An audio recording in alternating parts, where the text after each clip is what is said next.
Is the gear shifter stuck on your snowblower or won't move freely?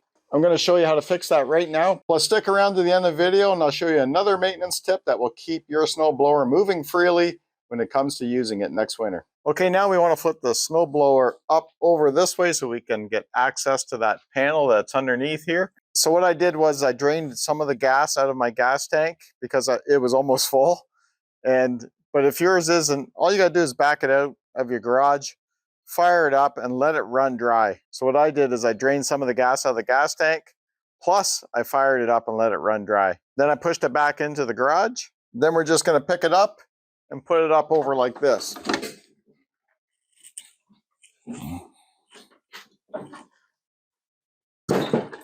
Now we have access to this metal panel. We can remove it and get to the parts that we want to work on. Okay, here on this Yardworks snowblower, you're going to have a plate here with 6 bolts.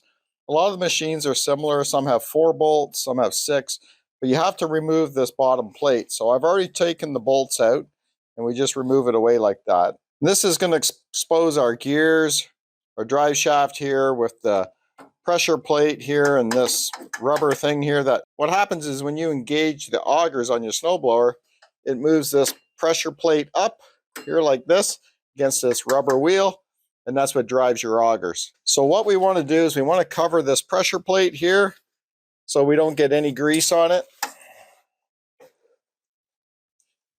So we've done that. So what I'm going to be using is white lithium grease. Now, I just have the spray can right now. I don't have a tub of white lithium grease, so we're just going to be using this. And what we want to do is apply the white lithium grease to this shaft here. So we're just going to spray a light coat on here, like that. Take your glove, your finger, and just smooth it out over top of that shaft. All around the shaft, spread it evenly, like that. Now we're going to go around. Right now we have this in full reverse. We're going to put it in 6th gear, and it's going to move this rubber wheel over to here so that we can get the backside of this shaft.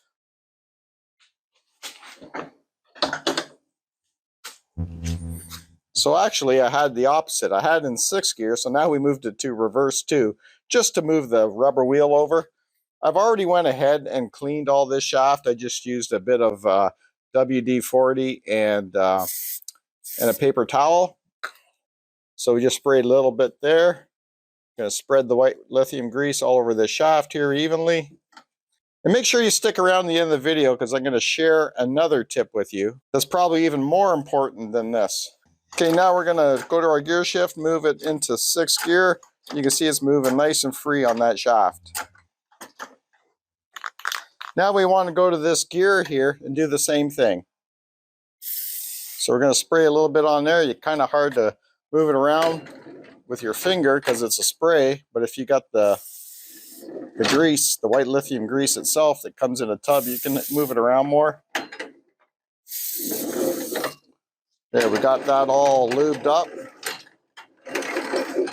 And by turning this, you're going to put some lithium grease on this gear here as well. So everything's moving good. Now, that brings me to my next subject. One winter, I went to use my snowblower, and this would not turn. It was like stuck, would not move. So what it was is these bearings here that your axle runs through, it needed to be lubricated back in here behind the gear and here. So I'll show you how to do that right now. So we're just going to take some fluid film spray, simple, and we're going to spray it in there. We'll do this side as well. And while we're here, we'll spray this shaft here. This is the shaft for your gear change right here. So make sure all that gets all worked in around here. And we should be good now. So come next winter, when you go to use your snowblower, everything will be lubed up and ready for you. Now we're going to put the snowblower back on its wheels.